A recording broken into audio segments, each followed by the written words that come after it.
ಇತ್ತೀಚೆಗೆ ಒಂದು ಸುದ್ದಿ ಹರಿದಾಡ್ತಾ ಇದೆ. ಡಿ ಕೆ ಶಿವಕುಮಾರ್ ಅವರು ಸಿಎಂ ಆಗೇ ಆಗ್ತಾರೆ, ಅವರು ಬಿಜೆಪಿಗೆ ಹೋಗಿ ಸಿಎಂ ಆಗ್ತಾರೆ. 40 ಜನ ಮಿನಿಮಮ್ MLAsಗಳು ಕರ್ಕೊಂಡವರು ಪಾರ್ಟಿಗೆ ಹೋಗಬೇಕು. 40 ಜನ MLAs ಕರ್ಕೊಂಡು ಒಂದು ಪಾರ್ಟಿನ ಇನ್ನೊಂದು ಪಾರ್ಟಿ ಹೋಗೋಕ್ಕಾಗತ್ತಾ? 40 ಜನಕ್ಕೆ ಭವಿಷ್ಯ, 40 ಜನ ಮಂತ್ರಿ ಸ್ಥಾನ, 40 ಜನಕ್ಕೆ ಕ್ಷೇತ್ರದ ಟಿಕೆಟು, 40 ಜನಕ್ಕೆ ದುಡ್ಡು, ಇಷ್ಟೆಲ್ಲ ಸೆಕ್ಯೂರಿಟಿನ ಆ ಪಕ್ಷ ಬಿಟ್ಕೊಡುತ್ತಾ? ಇದರ ನಡುವೆ ಸತೀಶ್ ಜಾರಕಿಹೊಳಿ ಅವರ ಫ್ಯಾಕ್ಟರ್ ಏನು ಸರ್? ಯಾಕೆಂದ್ರೆ ಸತೀಶ್ ಜಾರಕಿಹೊಳಿ ಅಂತ ಬಂದಾಗ ಅವರು ಸಾಕಷ್ಟು ಬಾರಿ ಹೇಳಿದ್ದಾರೆ, ನಾನು ಕೂಡ ಸಿಎಂ ಆಕಾಂಕ್ಷಿ, KPCC ಅಧ್ಯಕ್ಷ ಸ್ಥಾನದಿಂದ ನಾನು ಸಿಎಂ ಆಗಬೇಕು. ಇದ್ರ ಜೊತೆಗೆ ಸಿದ್ದರಾಮಯ್ಯರವ್ರನ್ನ ಕೆಳಗಿಳಿಸಿದ್ರೆ ನಾನು ರೆಬಲ್ ಆಗ್ತೀನಿ ಅನ್ನುವಂಥ ಸಂದೇಶವನ್ನು ಕೂಡ ಸಾಕಷ್ಟು ಬಾರಿ ರವಾನಿಸಿದ್ದಾರೆ. ಜೊತೆಗೆ 40 ಮಂದಿ ಶಾಸಕರು ನನ್ನ ಪರವಾಗಿದ್ದಾರೆ ಅನ್ನೋದನ್ನ ಕ್ಲೈಮ್ ಕೂಡ ಮಾಡ್ಕೊಂಡಿದ್ದಾರೆ. ಸತೀಶ್ ಜಾರಕಿಹೊಳಿ ತುಂಬ ಪವರ್ಫುಲ್ ಫ್ಯಾಕ್ಟ್ರು. ಯಾಕೆ ಅಂತಂದರೆ ಒಂದು ಐಡಿಯಾಲಜಿಕಲ್ ಕ್ಲಾರಿಟಿ ಇದೆ ಮತ್ತು ಅಹಿಂದ ಅನ್ನೋದರ ಹಿಂದೆ ಅವರ ಬುದ್ಧಿವಂತಿಕೆ ಶ್ರಮ ಇದೆ. ಮೊಟ್ಟ ಮೊದಲ ಬಾರಿಗೆ ಅಹಿಂದ ಕಾನ್ಸೆಪ್ಟ್ ತಂದವರೇ, ಅದರ ನಾಯಕತ್ವ ಸಿದ್ದರಾಮಯ್ಯ ವಹಿಸಿದ್ರು. ಅದರ ಹಿಂದಿನ brain Jarkiholi. BK Hariprasad factor ಹೇಗಿದೆ ಅಂತ ಹೇಳಿ ಕಾರಣ ಏನಂದರೆ, BK ಹರಿಪ್ರಸಾದ್ ಅವರು ಸರ್ಕಾರ ರಚನೆ ಆದಾಗ ಸಿದ್ದರಾಮಯ್ಯನವರ ವಿರುದ್ಧವಾಗಿದ್ದರು. ತುಂಬ ಕ್ರೈಸಿಸ್ ಆದಂತಹ ಸಂದರ್ಭದಲ್ಲಿ ಅಧಿಕಾರ ಹಂಚಿಕೆ ಅಂತ ಬಂದಾಗ ಕಳೆದ 3-4 ತಿಂಗಳಿಂದ ಸಿದ್ದರಾಮಯ್ಯರು ಪರವಾಗಿದ್ದಾರೆ. ಯಾಕೆ, ಏನು ಚೇಂಜ್ ಆಯಿತು? ಡೆಫಿನೆಟ್ಲಿ ಅವರು ಮಾಡುವ ಲಾಬಿ ಮತ್ತು ಇಲ್ಲಿ ಏನೇನು ನಡೀತಿದೆ ಅವರನ್ನು ರೀಚ್ ಮಾಡಿಸುವ ರೀತಿ ಮತ್ತು ಅಲ್ಲಿ ಪ್ರೆಸೆಂಟ್ ಮಾಡುವ ರೀತಿ, ಇದು ಸಹಜವಾಗಿ ಹರಿಪ್ರಸಾದ್ ಪವರ್ಫುಲ್ ಫ್ಯಾಕ್ಟರ್.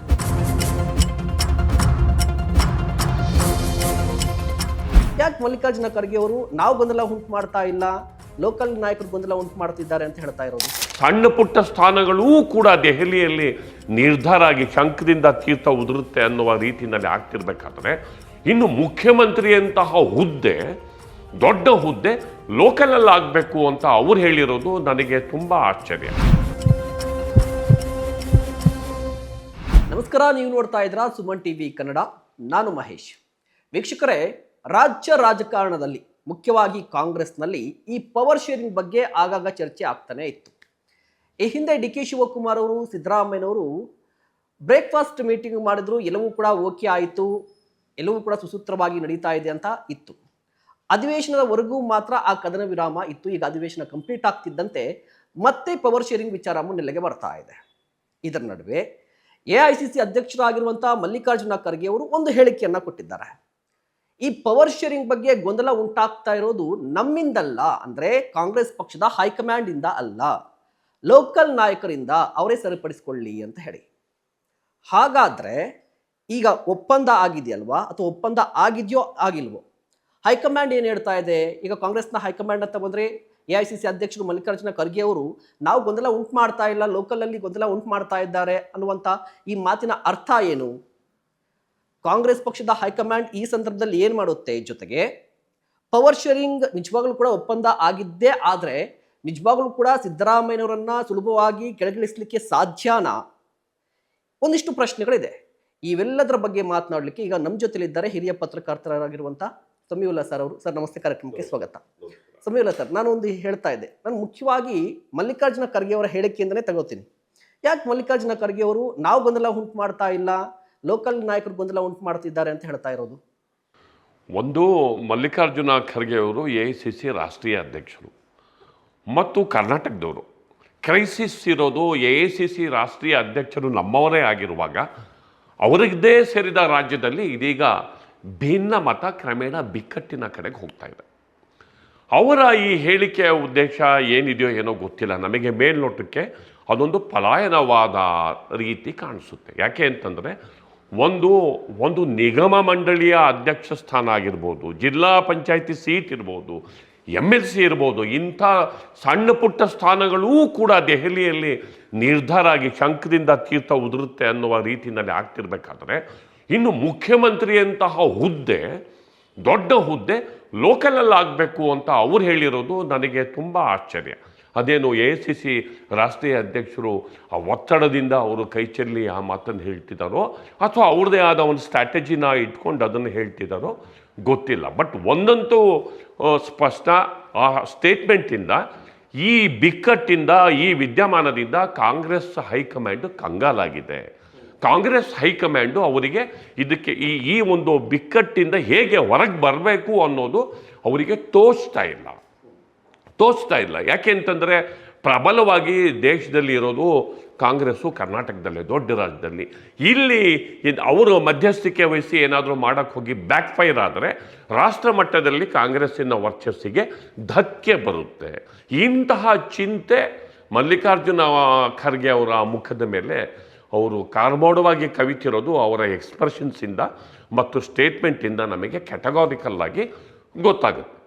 ಹೀಗಾಗಿ ಎಲ್ಲೋ ಒಂದು ಕಡೆ ಯಾರ ಪರ ತೀರ್ಮಾನವನ್ನು ಕೈಗೊಳ್ಳಬೇಕಾಗುತ್ತೆ ಅನ್ನುವ ಒಂದು ಗೊಂದಲದಿಂದ ಹೊರಗೆ ಬರೋದಕ್ಕೆ ಅವರವ್ರನ್ನೇ ಕೂರಿಸ್ಕೊಂಡು ಏನು ಮಾತುಕತೆ ಕೊಟ್ಟಿದ್ರು, ಏನು ಮಾತುಕತೆ ಸಂದರ್ಭದಲ್ಲಿ ಏನು ಮಾತನ್ನು ಕೊಟ್ಟಿದ್ರು ಮತ್ತು ಇದಕ್ಕೆ ಯಾರು ಸಾಕ್ಷಿ ಇದ್ದರು ಅಂದರೆ AICC ರಾಷ್ಟ್ರೀಯ ಅಧ್ಯಕ್ಷರು, ಇಬ್ಬರು ಜನರಲ್ ಸೆಕ್ರೆಟರೀಸು ವೇಣುಗೋಪಾಲು ಮತ್ತು ಸುರ್ಜೇವಾಲಾ ಮತ್ತು ಇಬ್ಬರು ನಾಯಕರು CM DCM, ಇಷ್ಟು ಜನರಿಗೆ ಕೂರಿಸಿ ಮಾತಾಡಿಸಿ ನಂತರದ ತೀರ್ಮಾನವನ್ನು ರಾಹುಲ್ ಗಾಂಧಿ ಮತ್ತು ಸೋನಿಯಾ ಗಾಂಧಿಯವರ ಗಮನಕ್ಕೆ ತರುವಂತಹ ಒಂದು ಚರ್ಚೆ ತೆರೆಮರೆಯಲ್ಲಿ ಸಾಗ್ತಾ ಇದೆ. ಬಹುಶಃ ಈ ದೃಷ್ಟಿನಲ್ಲಿ ನೀವೇ ಕೂತ್ಕೊಂಡು ಡಿಸ್ಕಸ್ ಮಾಡ್ಕೊಂಡು ಸಾಲ್ವ್ ಮಾಡ್ಕೋಬೇಕು ಎನ್ನುವ ಅರ್ಥದಲ್ಲಿ ಲೋಕಲ್ ಲೀಡರ್ಸ್ಗಳು ಲೋಕಲಲ್ಲಿ ಚರ್ಚೆ ಮಾಡ್ಕೋಬೇಕಾಗತ್ತೆ ಅನ್ನುವ ಅರ್ಥದಲ್ಲಿ ಅವರು ಮಾತಾಡಿದ್ದಾರೆ ಅನ್ನೋದು ನನ್ನ ಒಂದು ಅರ್ಥ. ಓಕೆ, ನೀವು ಹೇಳ್ತಾ ಇದ್ರಿ ಹೈಕಮಾಂಡ್ ಗೊಂದಲದಲ್ಲಿದೆ ಅಂತ. ಈ ಗೊಂದಲ Siddaramaiah plus DK Shivakumar plus ಆಗ್ತಿದೆಯಾ? ಅದು ತುಂಬ ಕಷ್ಟ. ಸದ್ಯಕ್ಕೆ ಸಿದ್ದರಾಮಯ್ಯನವರಿಗೆ ಪ್ಲಸ್ ಆಗ್ತಾ ಇದೆ. ಮೇಲ್ನೋಟಕ್ಕೆ ನಮಗೆ ಹೇಳೋದಾದರೆ ಹೈಕಮಾಂಡ್ನ ಈ ಗೊಂದಲ ಸಿದ್ದರಾಮಯ್ಯನವರಿಗೆ ಪ್ಲಸ್ ಆಗ್ತಿದೆ. ಯಾಕೆ ಅಂತಂದರೆ ಸಿದ್ದರಾಮಯ್ಯ ಅಹಿಂದ ನಾಯಕ, ಅವರಿಗೆ ಮುಟ್ಟಿದ್ರೆ ಏನಾಗುತ್ತೆ ಅನ್ನುವಂತಹ ಒಂದು ವರದಿ. ಇದಕ್ಕೆ ಪೂರಕವಾಗಿ ವೇಣುಗೋಪಾಲ್ ಅವರು ಒಂದು ರಿಪೋರ್ಟನ್ನು ಸಬ್ಮಿಟ್ ಮಾಡಿದ್ದಾರೆ ಮತ್ತು ಇಂತಹ ಕ್ರೈಸಿಸ್ಗಳು ಬಂದಾಗ ಅಥವಾ ಚುನಾವಣೆಗಳು ಬಂದಾಗ ರಿಪೋರ್ಟನ್ನು ಕೊಡುವಂತಹ ಕನ್ಗೋಳ್ ಅವರು ಕೂಡ ಒಂದು ರಿಪೋರ್ಟನ್ನು ಸಬ್ಮಿಟ್ ಮಾಡಿದ್ದಾರೆ. ಕನ್ಗೋಳ್ ಅವರು ಕೊಟ್ಟಿರುವಂತಹ ರಿಪೋರ್ಟಲ್ಲಿ ಒಂದು ಅಸೆಂಬ್ಲಿ ಸೆಗ್ಮೆಂಟ್ ವೈಸು ಅವರು ವಿವರಗಳನ್ನು ಸಂಗ್ರಹಿಸಿ ಅಹಿಂದ ಮತಗಳು ಎಷ್ಟಿವೆ, ಸಿದ್ದರಾಮಯ್ಯನವರ ಫಾಲೋವರ್ಸು ವ್ಯಕ್ತಿಗತವಾಗಿ ಕುರುಬ ಸಮುದಾಯ ಎಷ್ಟಿದೆ, ಪ್ರತಿ ಅಸೆಂಬ್ಲಿ ಸೆಗ್ಮೆಂಟಲ್ಲಿ ಅಲ್ಪಸಂಖ್ಯಾತರ ಮತಗಳು ಎಷ್ಟಿವೆ, ಅವರು ಹೇಗೆ ಬ್ಯಾಕ್ ಮಾಡ್ತಿದ್ದಾರೆ ಲೀಡರ್ಗಳನ್ನು, ಇದನ್ನು ಅವರು ಕ್ಲಿಯರ್ ಆಗಿ ಅವರು ಹೇಳಿದ್ದಾರೆ. ಹೀಗಾಗಿ ಆ ರಿಪೋರ್ಟನ್ನು ಕೂಡ ಹೈಕಮಾಂಡ್ ಮುಂದೆ ಮಂಡಿಸಿದ್ದಾರೆ. ಅಂದರೆ ಸಿದ್ದರಾಮಯ್ಯನವರನ್ನು ಡಿಸ್ಟರ್ಬ್ ಮಾಡೋದ್ರಿಂದ ಯಾವ ರೀತಿಯ ಪರಿಸ್ಥಿತಿ ಉಂಟಾಗುತ್ತೆ ಅನ್ನುವ ರಿಪೋರ್ಟ್ ಅವ್ರ ಮುಂದೆ ಇದೆ. ಆದ್ದರಿಂದ ಸದ್ಯಕ್ಕೆ ಹೈಕಮಾಂಡು ಸುಮ್ಮನಿರೋದು ಸಿದ್ದರಾಮಯ್ಯನವರಿಗೆ ಪ್ಲಸ್ ಆಗಿ ಮೇಲ್ನೋಟಕ್ಕೆ ಕಾಣಿಸ್ತಿದೆ. ಆದರೂ ಕೂಡ ಒಂದು ವೇಳೆ ಈ ಒಂದು ಅಧಿಕಾರ ಹಂಚಿಕೆಯ ಸೂತ್ರವನ್ನು ಜಾರಿಗೆ ತರದೇ ಹೋದರೆ DK ಶಿವಕುಮಾರ್ ಬಣ್ಣ ಮುಂದೇನು ಮಾಡುತ್ತೆ ಅನ್ನುವ ಗೊಂದಲ ಮತ್ತು ಅನ್ನುವ ಲೆಕ್ಕಾಚಾರ ಕೂಡ ಅವರಿಗೆ ತಲೆನಲ್ಲಿ ಒಂದು ರೀತಿಯಲ್ಲಿ ರಾಜಕೀಯ ಪ್ರಕ್ಷುಬ್ಧತೆಯನ್ನು ತುಂಬಿದೆ. ಹೀಗಾಗಿ ಹೈಕಮಾಂಡು ಕೈ ಚೆಲ್ಲಿ ಕೂತಿದೆ. ಓಕೆ, ಈಗ ಹೈಕಮಾಂಡ್ ಏನೂ ಮಾಡದೇ ಇರಬಹುದು, ಹೈಕಮಾಂಡ್ ಕೈಲಿ ಏನೂ ಇಲ್ಲ ಅಂತ ಹೇಳಿದ್ರು ಕೂಡ ಕಾಂಗ್ರೆಸ್ನಲ್ಲಿ ಬಂದ ಈಗ ನೆಕ್ಸ್ಟ್ ಲೋಕಲ್ ಬಾಡಿ ಎಲೆಕ್ಷನ್ ಇದೆ. ಲೋಕಲ್ ಬಾಡಿ ಎಲೆಕ್ಷನನ್ನು ದೃಷ್ಟಿಯಲ್ಲಿ ಇಟ್ಕೊಂಡು ನೋಡೋದಾದರೆ ಕಾಂಗ್ರೆಸ್ಗೆ ಸಿದ್ದರಾಮಯ್ಯನವರು ಕೂಡ ಅನಿವಾರ್ಯ, DK ಶಿವಕುಮಾರ್ ಅವರು ಕೂಡ ಅನಿವಾರ್ಯ. DK ಶಿವಕುಮಾರ್ ಅವರು KPCC ಸ್ಥಾನ ವಹಿಸಿದ್ದಾರೆ, ಅವರು ಅಧ್ಯಕ್ಷರಾಗಿದ್ದಾರೆ. ಅವರು CM ಆಗಬೇಕು ಅಂದರೆ KPCC ಸ್ಥಾನವನ್ನು ಬಿಟ್ಕೊಡ್ಬೇಕಾಗುತ್ತೆ. ಬಟ್ ಕಾಂಗ್ರೆಸ್ನ ದೃಷ್ಟಿಯಿಂದ ನೋಡೋದಾದರೆ ಕಾಂಗ್ರೆಸ್ ರಾಷ್ಟ್ರೀಯವಾಗಿ ಮತ್ತು ರಾಜ್ಯಗಳ ಮಟ್ಟದಲ್ಲಿ ನೋಡಿದ್ರೆ ಎಲೆಕ್ಷನ್ ಮಾಡೋದ್ರಲ್ಲಿ KPCC ಅಧ್ಯಕ್ಷರಾಗಿರುವಂಥ DK ಶಿವಕುಮಾರ್ ಅವರು ತುಂಬ ಎಕ್ಸ್ಪರ್ಟ್ ಆಗಿ ಕಾಣಿಸ್ತಾ ಇದ್ದಾರೆ. ತಕ್ಷಣಕ್ಕೆ DK ಶಿವಕುಮಾರ್ ಅವರು ದೊಡ್ಡ ಅಸೆಟ್ ಕಾಂಗ್ರೆಸ್ಗೆ. ಸೊ ಅವರನ್ನು ಇಲ್ಲ ನಿಮಗೆ ಒಪ್ಪಂದದ ಪ್ರಕಾರ CM ಸ್ಥಾನ ಕೊಡ್ಲಿಕ್ಕಾಗೋದಿಲ್ಲ ಅಂತ ಹೇಳಿ ಮನವೊಲಿಸ್ಲಿಕ್ಕೆ ಸಾಧ್ಯ ಆಗುತ್ತಾ? ಯಾವ ರೀತಿಯಾಗಿ ಮನವೊಲಿಸ್ಬೋದು? ಅವ್ರ ಮನವೊಲಿಕೆ ಎಷ್ಟು ಮಟ್ಟಿಗೆ ಸಾಧ್ಯ ಅಂತ ನನಗೆ ಗೊತ್ತಿರುವ ಮಾಹಿತಿಯ ಪ್ರಕಾರ ಕರ್ನಾಟಕ ರಾಜ್ಯ ರಾಜಕಾರಣದ ಬಗ್ಗೆ ಒಂದು ರಿಪೋರ್ಟನ್ನು ಮತ್ತು ಅವರ ಅಭಿಪ್ರಾಯವನ್ನು ಕೊಡುವ ಜವಾಬ್ದಾರಿಯನ್ನು ಮಲ್ಲಿಕಾರ್ಜುನ ಖರ್ಗೆ ಅವರಿಗೆ ಕೊಡಲಾಗಿದೆ. ಸೋನಿಯಾ ಗಾಂಧಿಯವರು, ರಾಹುಲ್ ಗಾಂಧಿಯವರು ಕರ್ನಾಟಕದ ಕ್ರೈಸಿಸನ್ನು ಸರಿಪಡಿಸುವ ಮತ್ತು ಏನನ್ನ ಆ್ಯಕ್ಷನ್ ತಗೋಬೇಕು ಅಂಥೇಳಿ ವರಿಷ್ಠರಿಗೆ ಸೋನಿಯಾ ಗಾಂಧಿಯವರಿಗೆ ಮತ್ತು ರಾಹುಲ್ ಗಾಂಧಿಯವರಿಗೆ ರೆಕಮೆಂಡ್ ಮಾಡುವಂಥ ಅಧಿಕಾರವನ್ನು AICC ರಾಷ್ಟ್ರೀಯ ಅಧ್ಯಕ್ಷರು ಆಗಿರುವ ಮಲ್ಲಿಕಾರ್ಜುನ ಖರ್ಗೆ ಅವರಿಗೆ ಕೊಟ್ಟಿದ್ದಾರೆ. ಅವರು ಕೂಡ ಪಾರ್ಟ್ ಆಫ್ ಹೈಕಮಾಂಡು. ಅವರು ಕೊಡಲಿರುವ ವರದಿಯನ್ನು ಆಧರಿಸಿ ಸೋನಿಯಾ ಗಾಂಧಿಯವರು ಅವರು ಮುಂದೆ ಒಂದು ಕ್ರಮವನ್ನು, ರಾಹುಲ್ ಗಾಂಧಿಯವರು ಕ್ರಮವನ್ನು ಜರುಗಿಸ್ತಿದ್ದಾರೆ. ಇಲ್ಲಿ ಕರ್ನಾಟಕದ ನಾಯಕತ್ವದ ವಿಚಾರ ಬಂದಾಗ ಹೈಕಮಾಂಡಲ್ಲೇ ಭಿನ್ನಾಭಿಪ್ರಾಯ ಇರೋದು ನಮಗೆ ಮೇಲ್ನೋಟಕ್ಕೆ ಗೊತ್ತಾಗುತ್ತೆ. ಒಂದು ಮಲ್ಲಿಕಾರ್ಜುನ ಖರ್ಗೆ ಅವರು, ಮತ್ತೊಂದು ಸೋನಿಯಾ ಗಾಂಧಿಯವರು, ಪ್ರಿಯಾಂಕಾ ಗಾಂಧಿಯವರು, ಸುರ್ಜೇವಾಲಾ ಅವರು. ಇವರ ಅಭಿಪ್ರಾಯ ನಾಯಕತ್ವ ಬದಲಾವಣೆ ಆಗಬೇಕು ಅಂತಿದೆ. ಯಾಕೆ ಅಂತಂದರೆ 5 ವರ್ಷ ಅವರು ಆದರು, ಅದಾದಮೇಲೆ 2.5 ವರ್ಷ ಆದರು.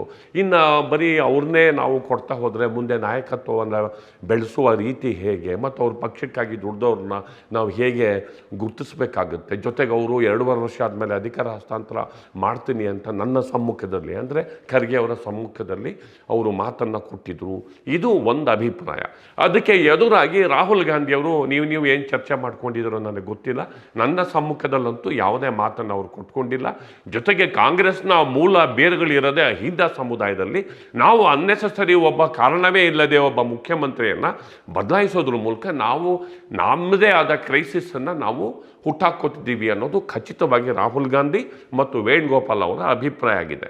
ಹೀಗಾಗಿ ಮುಖ್ಯವಾಗಿ ಸೋನಿಯಾ ಗಾಂಧಿ ಅವರ ಅಂಗಳದಲ್ಲಿ ಚೆಂಡು ಪುಟಿತಾ ಇದೆ. ಅಂತಿಮವಾಗಿ ಅದಾಗುತ್ತೆ. ಖರ್ಗೆ ಅವರ ಅಭಿಪ್ರಾಯ ಏನೇ ಇದ್ರೂ ಅದನ್ನು ಸ್ಥಳೀಯವಾಗಿ ನಾವು ತೀರ್ಮಾನ ಮಾಡ್ಕೋತೀವಿ ಅಂತ ಅಂದ್ಕೊಂಡ್ರೂ ಅಂತಿಮವಾಗಿ ಆದೇಶ ಬರೋದು, ಅಂತಿಮವಾಗಿ ಒಂದು ನಿರ್ಧಾರವನ್ನು ಸೂಚನೆ ಮಾಡೋದು ಸೋನಿಯಾ ಗಾಂಧಿಯವರೇ. ಯಾಕೆ ಅಂತಂದರೆ, ಒಂದು ಸಿದ್ದರಾಮಯ್ಯನವರು ಮುಂದುವರಿಬೇಕು ಅನ್ನೋದಾದರೆ ಮುಂದೆ ಅದು ಕ್ರೈಸಿಸಿನ ಸ್ವರೂಪವನ್ನು ಪಡ್ಕೋಬಾರ್ದು ಅನ್ನೋ ಕಾರಣಕ್ಕೆ DK ಶಿವಕುಮಾರ್ ಅವರನ್ನು ಸಮಾಧಾನಿಸುವ ಮತ್ತು ವಿಶ್ವಾಸಕ್ಕೆ ತೆಗೆದುಕೊಳ್ಳುವ ಕೆಲಸ ಸೋನಿಯಾ ಗಾಂಧಿ ಅವ್ರದ್ದಾಗಿರುತ್ತೆ.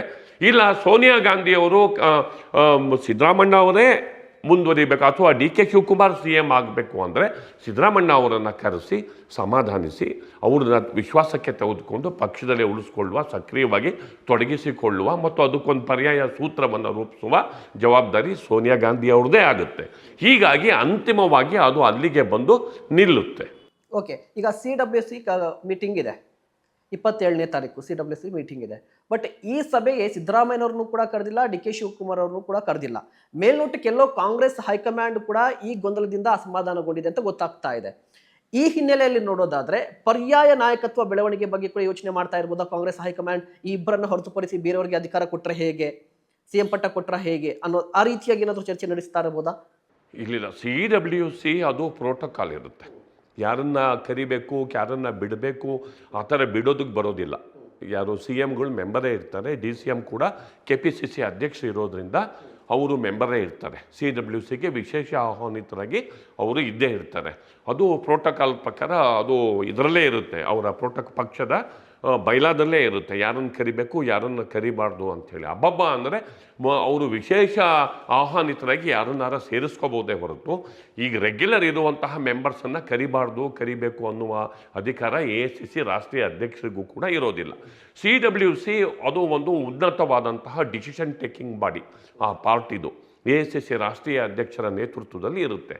ಅಲ್ಲಿ ಚರ್ಚೆಗೂ ಬರಬಹುದು, ಅಲ್ಲಿ ಹಾರ್ಡ್ಲಿ ಡೀಟೇಲ್ ಚರ್ಚೆ ಆಗೋದಿಲ್ಲ. ರಾಷ್ಟ್ರೀಯ ವಿಚಾರಗಳೇ, ಈಗ ಮನ್ನರೇಗಾ ವಿಚಾರ ಅಥವಾ ರಾಮ್ಜಿ ಈ ಥರದ ವಿಚಾರ, ಹೀಗೆ ಈ ಥರದ ದೊಡ್ಡ ದೊಡ್ಡ ಪಾಲಿಸಿ ತೆಗೆದುಕೊಂಡು ಸೆಂಟ್ರಲ್ ಗೌರ್ಮೆಂಟಿನ ವಿರುದ್ಧ ಹೇಗೆ ಹೋರಾಡಬೇಕು ಅಂತ ಸ್ಟ್ರಾಟಜಿಯನ್ನು ರೂಪಿಸುವಂತಹ ವಿಚಾರಗಳು ಚರ್ಚೆಗೆ ಬರುತ್ತೆ. ಒಂದು ವೇಳೆ ಕರ್ನಾಟಕದ ವಿಚಾರ ಚರ್ಚೆಗೆ ಬಂದ್ರೂ ಕೂಡ ನಾಯಕತ್ವ ಚೇಂಜ್ ಆಗಬೇಕು ಅಥವಾ ಆಗಬಾರ್ದು ಅಂತ ಯಾರೂ ಕೂಡ ಹೇಳೋದಿಲ್ಲ. ಅದು AICC ರಾಷ್ಟ್ರೀಯ ಅಧ್ಯಕ್ಷರಿಗೋ ಇಲ್ಲ ಲೋಕಸಭೆ ಪ್ರತಿಪಕ್ಷ ನಾಯಕ ರಾಹುಲ್ ಗಾಂಧಿಯವರಿಗೋ ಅವರಲ್ಲಿ ಅವರ ತೀರ್ಮಾನಕ್ಕೆ CWC ಬದ್ಧ ಅಂತ ಒಂದು ಲೈನ್ ರೆಸೊಲ್ಯೂಷನ್ ತಗೋಬೋದು ಅಷ್ಟೇ ಹೊರತು ಡಿಟೇಲ್ ಡಿಸ್ಕಷನ್ ಅಲ್ಲಿ ಆಗೋದಿಲ್ಲ. ಅಥವಾ ಆ ಸಂದರ್ಭಕ್ಕೆ ಈ ನಾಯಕರು ಹೋದಾಗ ಪ್ರತ್ಯೇಕವಾದ ಸಭೆಯನ್ನು ಕರೆದು, ಕ್ರಿಸ್ಮಸ್ ಮುಗ್ದಿರುತ್ತೆ, ಅಥವಾ ಪ್ರತ್ಯೇಕವಾದ ಸಭೆಯನ್ನು ಕರೆದು ಅಲ್ಲಿ ಮಾತಾಡಿಸ್ಬೋದು, ಅಥವಾ ಅಲ್ಲಿ ಕೆಲವು ವಿಚಾರವನ್ನು ತಿಳಿ ಹೇಳಿ ಇಲ್ಲಿ ಏನಾದರೂ ಲೋಕಲಲ್ಲಿ ತೀರ್ಮಾನ ಮಾಡ್ತೀವಿ ಅಂದರೆ ಲೋಕಲಲ್ಲಿ ಏನು ತೀರ್ಮಾನ ಮಾಡೋದು, ಲೋಕಲಲ್ಲಿ CLP ಕರಿಬೋದು, ಶಾಸಕಾಂಗ ಪಕ್ಷದ ಸಭೆ ಕರಿಬೋದು, ಅಲ್ಲೇ ತಾನೇ ನಾಯಕತ್ವ. ಶಾಸಕಾಂಗ ಪಕ್ಷದ ಸಭೆ ಕರೆದುಬಿಟ್ಟು ಆಯ್ತಪ್ಪ ಯಾರು ಬಲ ಇದೆ ಅಂತ ಪ್ರದರ್ಶನ ಮಾಡ್ಬೋದು. ಲೋಕಲಲ್ಲಿ ತೀರ್ಮಾನ ಅಂದರೆ ಅದೇನೆ ಅಲ್ವಾ? ಆ ಥರ ಈಗ ಲೋಕಲ್ ಅಲ್ಲೇ ತೀರ್ಮಾನ ಮಾಡ್ಕೊಳ್ಳಿ ಅಂತ ಹೇಳಿ ಖರ್ಗೆ ಹೇಳೋದ್ರ ಮೂಲಕ ಶಾಸಕಾಂಗ ಸಭೆಯನ್ನ ಕರೆದು ನಿಮ್ಮ ಬಲವನ್ನ ತೋರಿಸಿ ಅಂತ ಬಹಿರಂಗವಾಗಿ ಹೇಳ್ಬಿಟ್ರ. ಇಫ್ ಇನ್ ಕೇಸ್ ಏನಾದ್ರು ಆ ರೀತಿ ಆದ್ರೆ ಆ ರೀತಿ ಹೇಳೋದಾದ್ರೆ ಶಾಸಕಾಂಗ ಪಕ್ಷ ಅಂತ ಬಂದಾಗ ಶಾಸಕರ ವಿಶ್ವಾಸ, ಶಾಸಕರ ಬೆಂಬಲ ಯಾರಿಗಿದೆ ಅಂತ ಹೇಳಿದ್ರೆ ಎಲ್ಲರಿಗೂ ಗೊತ್ತಿದೆ ಅಲ್ವಾ, ಸಿದ್ದರಾಮಯ್ಯನವ್ರಿಗೆ ಇದೆ ಅಂತ ಹೇಳ್ಬಿಟ್ಟು ಖರ್ಗೆ ಅವರು ಕೂಡ ಸಿದ್ದರಾಮಯ್ಯನವ್ರ ಫೇವರ್ ಆಗಿ ಇರ್ಲಿ ಅಂತ ಈ ರೀತಿಯಾಗಿ ಹೇಳಿಕೆ ಕೊಟ್ರ. ಹಾಗಾದ್ರೆ ಆ ಲೆಕ್ಕದಲ್ಲಿ ಮಾತನಾಡೋದಾದ್ರೆ ಕಾಂಗ್ರೆಸ್ನ ಶಾಸಕರ ಬೆಂಬಲ ಇದೆಯಲ್ವಾ, ಅದು ಯಾವ ಟೈಮಲ್ಲಿ ಹೇಗೆ ಬೇಲಿ ಹಾಕ್ತವೋ ಅಂತ ಹೇಳೋದಕ್ಕಾಗಲ್ಲ. ನಾನು ಬೇಕಾದಷ್ಟು ಕ್ರೈಸಿಸಿನ ಸಂದರ್ಭದ ಶಾಸಕಾಂಗ ಸಭೆಗಳನ್ನ ನನ್ನ ಎಕ್ಸ್ಪೀರಿಯನ್ಸ್ ಅಲ್ಲಿ ನೋಡಿದ್ದೀನಿ. ಆ ಶಾಸಕರ ಬೆಂಬಲ ಇದೆಯಲ್ಲ, ನೀವು ನೀವು ನೋಡಿ, ವೀರೇಂದ್ರ ಪಾಟೀಲು ಎಂಥ ದಕ್ಷ ನಾಯಕ ಮತ್ತು ಎಷ್ಟು ಪವರ್ಫುಲ್ ನಾಯಕ ಅಂತಂದರೆ, ಅವ್ರನ್ನ ಅಧಿಕಾರದಿಂದ ಅನ್ಸೆರಿಮೋನಿಯಸ್ ಆಗಿ ತೆಗೆದಾಗ ಒಬ್ಬ ಶಾಸಕ ಕೂಡ ಅವ್ರ ಮನೆಯಲ್ಲಿ ಇರಲಿಲ್ಲ. ಓಕೆ. ಮತ್ತೆ ನೋಡಿದ್ರೆ ಅತ್ಯಂತ ಬಲಿಷ್ಠ ನಾಯಕ ಮತ್ತು ಅತ್ಯಂತ ಪ್ರಾಮಾಣಿಕ ಮತ್ತು ಅಷ್ಟು ದೊಡ್ಡ ಹೆಸರು, ಒಬ್ಬ ಲೀಡ್ರು ಕೂಡ ಅವ್ರ ಮನೆಯಲ್ಲಿ ಇರಲಿಲ್ಲ. ಆದ್ದರಿಂದ ಶಾಸಕರ ಬೆಂಬಲ ಅದು ಹಾರ್ಡ್ ಕೋರ್ ಅಂತ ಅವ್ರ ಜೊತೆಗೆ ಒಂದು 10, ಇವ್ರ ಜೊತೆಗೆ ಒಂದು 8 ಅಂತ ಈ ಥರ ಇರ್ತಾರೆ ಅಷ್ಟೇ. ಉಳಿದವರೆಲ್ಲ ಬೆಲೆ ಮೇಲೆ ಕೂತಿರ್ತಾರೆ, ಆಯ್ತಾ. ಅವ್ರ ಪರವಾಗಿ ನಾಯಕತ್ವ ಇದೆ ಅಂದರೆ ರಾತ್ರಿ ಇಲ್ಲಿ ಹಾರ್ಬಿಡ್ತಾರೆ, ಇವ್ರ ಪರವಾಗಿ ನಾಯಕತ್ವ ಅಂದರೆ ಇವ್ರ ಪರವಾಗಿ ಹಾರ್ಬಿಡ್ತಾರೆ. ಹೀಗಾಗಿ ಅವರೇ ನೇರವಾಗಿ ಹೇಳಿಲ್ಲ ಶಾಸಕರ ಸಭೆಯಲ್ಲಿ ನೀವು ಮಾಡ್ಕೊಳ್ಳಿ ಅಂತ ಅವ್ರೇನು ಹೇಳಿಲ್ಲ. ನಾವು ಅದನ್ನ ಸ್ಥಳೀಯವಾಗಿ ಮಾಡ್ಕೊಳ್ಳಿ ಅಂದ್ರೆ, ಒಂದು ಖರ್ಗೆ ಮನೆಯಲ್ಲಿ ಕೂರಿಸ್ಕೊಳ್ಳೋದು, ಅವ್ರನ್ನ ಖರ್ಗೆನೇ ಇರ್ತಾರೆ, ಡೆಲ್ಲಿನಲ್ಲಿ ಮಾಡೋ ಮೀಟಿಂಗ್ ಅನ್ನ ಬೆಂಗಳೂರಲ್ಲಿ ಮಾಡೋದು, ಇವ್ರನ್ನ ಕರೆಸ್ಕೊಳ್ಳೋದು, ಮಾತಾಡೋದು, ಅಥವಾ ಅಲ್ಲಿಂದ ಸೋನಿಯಾ ಗಾಂಧಿ ಅವರು ಒಂದು ಸೂತ್ರ ಹೇಳಿರ್ತಾರೆ, ಮೇಡಮ್ ಇದನ್ನ ಹೇಳಿದ್ದಾರೆ ಅಂತ ಸೂತ್ರನ ಅವ್ರಿಗೆ ಹೇಳೋದು, ಮೇಡಮ್ ಕೈಲಿ ಫೋನ್ ಮಾಡಿಸೋದು, ಸೋನಿಯಾ ಗಾಂಧಿ ಅವ್ರ ಕೈಲಿ ಸ್ಥಳೀಯ ಮಟ್ಟದಲ್ಲಿ ನಾವು ಪರಿಸ್ಥಿತಿಯನ್ನ ಬಗೆಹರಿಸಿದೀವಿ ಅಂತ ಅನ್ನೋದು, ಅಥವಾ ಶಾಸಕಾಂಗ ಸಭೆಯನ್ನ ಮಾಡೋದು, ಶಾಸಕಾಂಗ ಸಭೆಯಲ್ಲಿ ಏನೋ ಒಂದು ಮಾಡೋದು, ಇವರೇ ಆಗಿದ್ದಾರೆ ಅಂತ ಮಾಡೋದು ಅಷ್ಟೇ. ಇದೇ ಸ್ಥಳೀಯವಾಗಿ. ಒಬ್ಬ ಜಿಲ್ಲಾ ಪಂಚಾಯತಿ ಟಿಕೆಟ್ಗೆ ದೆಹಲಿಯಿಂದ ಶಂಖದಿಂದ ತೀರ್ಥ ಉದುರುತ್ತೆ, ಒಂದು ನಿಗಮ ಮಂಡಳಿ, ಕುಕ್ಕುಟ ಮಹಾಮಂಡಳಿ, ಕುರಿ ತುಪ್ಪಟ ಮಂಡಳಿ ಅಂತಹ ಅಧ್ಯಕ್ಷರ ನೇಮಕಾತಿ ದೆಹಲಿಯಿಂದ ಉದುರುತ್ತೆ. ಇನ್ನು CM ಪೋಸ್ಟ್ ಲೋಕಲ್ ಅಲ್ಲಿ ಮಾಡ್ಕೊಳ್ಳಿ ಅಂದ್ರೆ ಅದಕ್ಕೆ ಏನಾದ್ರೂ ಅದರಲ್ಲಿ ಮೀನಿಂಗ್ ಇದೆಯಾ? ಇಲ್ಲ. ಹಾಗಾದ್ರೆ ಸುಮ್ಮನೆ ಹೇಳಿದ್ದಾರೆ ಅಂತ ಗೊತ್ತಾಗ್ತಿದೆ. ಸುಮ್ಮನೆ ಅಲ್ಲ, ಅವರಿಗೂ ರೋಸ್ ಹೋಗಿದೆ. ಅವ್ರು ಮಾತಾಡಿರೋ ಟೋನ್ ನೋಡಿದ್ರೆ ಸಾಕಾಗೋಗಿದೆ ಮರೆ ಅನ್ನೋ ತರ ಮಾತಾಡ್ತಿದ್ದಾರೆ. ಓಕೆ, ಈಗ ಲೋಕಲ್ ಬಾಡಿ ಎಲೆಕ್ಷನ್ ಮುಂದೆ ಬರ್ತಾ ಇದೆ. ಕಾಂಗ್ರೆಸ್ ಪಕ್ಷದಲ್ಲಿರುವಂತಹ ಈ ಗೊಂದಲದಿಂದ JDS ಬಿಜೆಪಿ ಎಷ್ಟು ಹೆಲ್ಪ್ ಆಗುತ್ತೆ ಲೋಕಲ್ ಬಾಡಿ ಎಲೆಕ್ಷನ್ ಹಿನ್ನೆಲೆಯಲ್ಲಿ ನೋಡೋದಾದ್ರೆ? ಕಾಂಗ್ರೆಸ್ಸಿನ ವರ್ಚಸ್ಸಿಗೆ ಧಕ್ಕೆಯಾಗಿದೆ. ಕಾಂಗ್ರೆಸ್ಸು ಬಣ ರಾಜಕಾರಣದಿಂದಾಗಿ ಕಾರ್ಯಕರ್ತರಲ್ಲಿ ಬಣಗಳಾಗಿವೆ.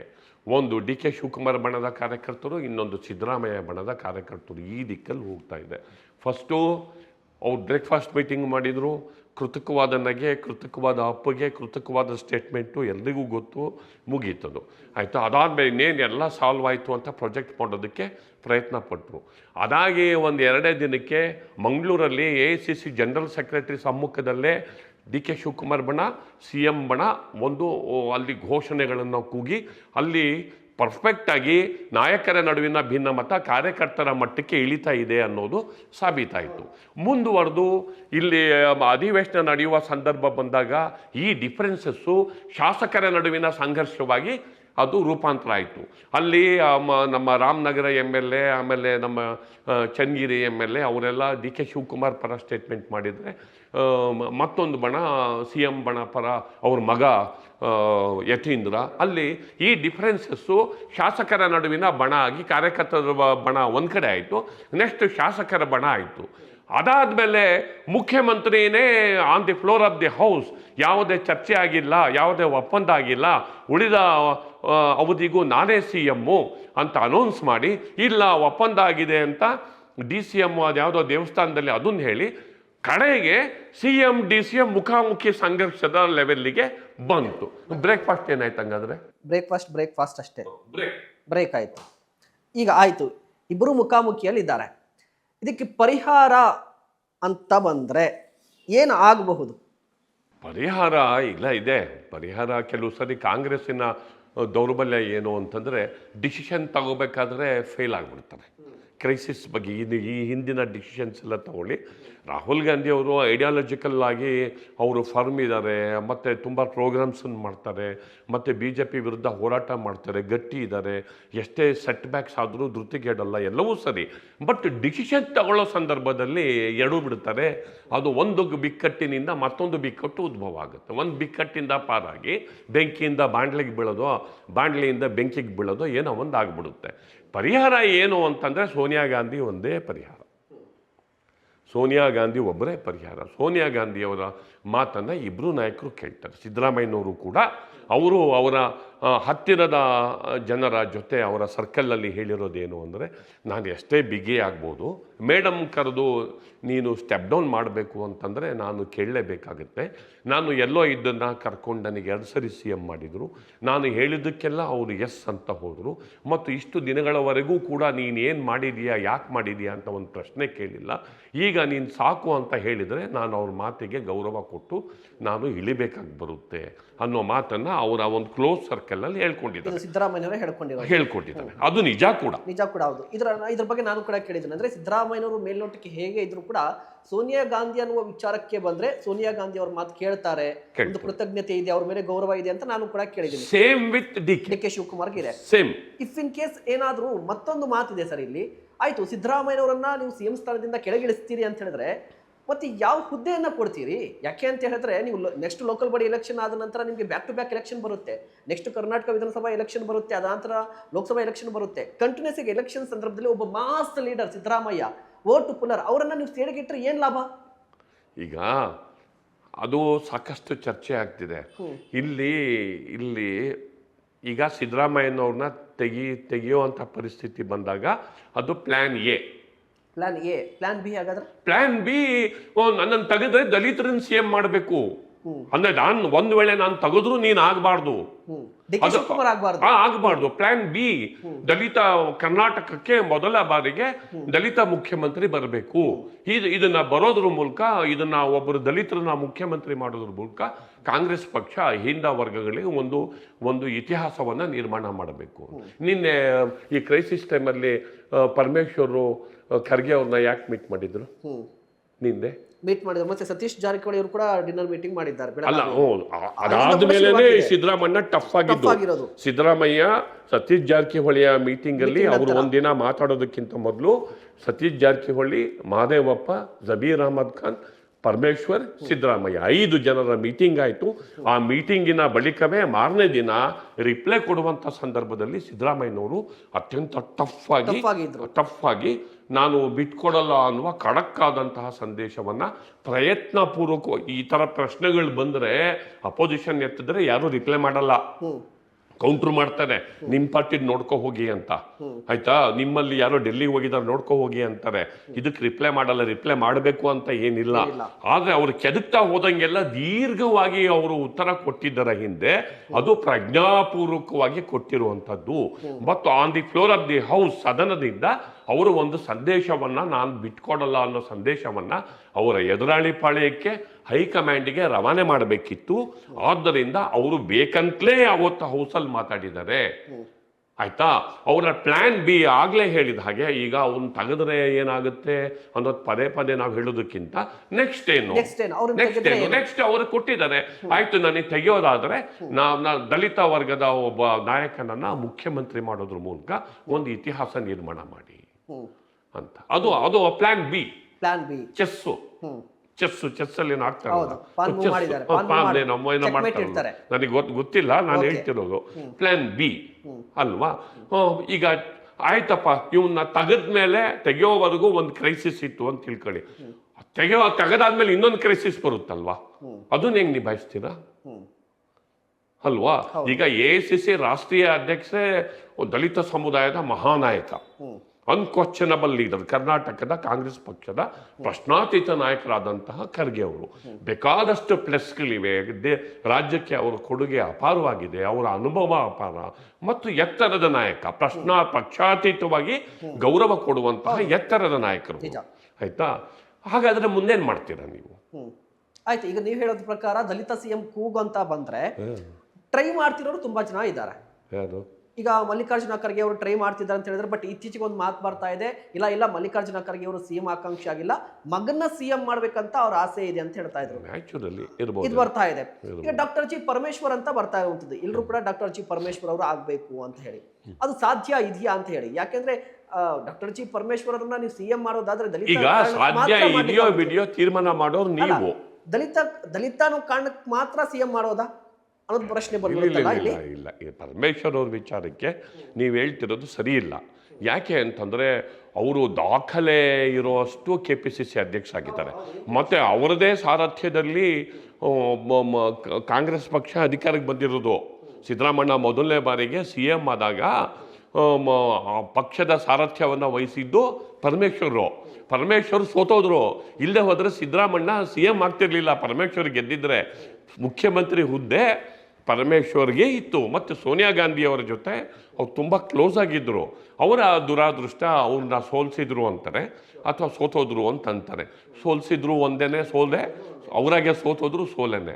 ಹೀಗಾಗಿ ಸಿದ್ದರಾಮಣ್ಣನವರು ಅಲ್ಲಿ ಆವಾಗ CM ಆದರು, ಆಯಿತಾ. ಹೀಗಾಗಿ ಪರಮೇಶ್ವರ್ ಅವರು ಕೂಡ ಕಾಂಗ್ರೆಸ್ ಪಕ್ಷದ ನಾಯಕರು, ಅವ್ರ ತಂದೆ ಕಾಲದಿಂದ ಅವರು ಈಸ್ ಆಲ್ಸೋ ಎ ಪವರ್. ಇದೇ ಕಾರಣಕ್ಕೆ KN ರಾಜಣ್ಣ ಒಂದು ಮಾತು ಹೇಳ್ತಾ ಇದ್ರು, ಏನಂತ ಹೇಳಿದ್ರೆ ನ್ಯಾಯ ಮತ್ತು ಕೂಲಿ ಬಗ್ಗೆ ಮಾತನಾಡೋದಾದ್ರೆ DK ಶಿವಕುಮಾರ್ ಅವರು ಕೂಲಿ ಕೇಳಿದ್ರಲ್ವಾ, ಕೂಲಿ ಕೊಡೋದಾದ್ರೆ ಮೊದಲು ಪರಮೇಶ್ವರ್ ಅವ್ರಿಗೆ ಕೂಲಿ ಕೊಡ್ರಿ ಅಂತ ಕೇಳಿದ್ರು. ಇದೇ ಕಾರಣಕ್ಕೆ ಇರ್ಬೋದಲ್ವಾ? ಹಿಂದೆ 2013ರಲ್ಲಿ KPCC ಅಧ್ಯಕ್ಷರಾಗಿದ್ರು, ಪಕ್ಷವನ್ನು ಅಧಿಕಾರಕ್ಕೆ ತರ್ತಾರೆ. ಈ ಎಲ್ಲಾ ಕಾರಣಕ್ಕಾಗಿ ಮೊದಲು ಡಾಕ್ಟರ್ ಜಿ ಪರಮೇಶ್ವರ್ ಅವರಿಗೆ ಕೂಲಿ ಕೊಡ್ರಿ ಅಂತ ಕೇಳಿದ್ರು. ಇದೇ ಕಾರಣಕ್ಕೆ ಇರಬಹುದು. ಈಗ ನಾನು ಇಳಿತೀನಿ, ಮುಂದಿನ CM ಶಾಸಕಾಂಗ ಪಕ್ಷದ ಸಭೆಯಲ್ಲಿ ತೀರ್ಮಾನ ಆಗಲಿ ಅಂತಂದ್ರೆ ಅವಾಗ ಏನಾಗುತ್ತೆ? Then another scenario. ಇದು ಅಷ್ಟು ಈಸಿ ಅಂದರೆ ನನ್ನನ್ನು ನೀವು ತೆಗೆದ್ರೂ you have to face another crisis.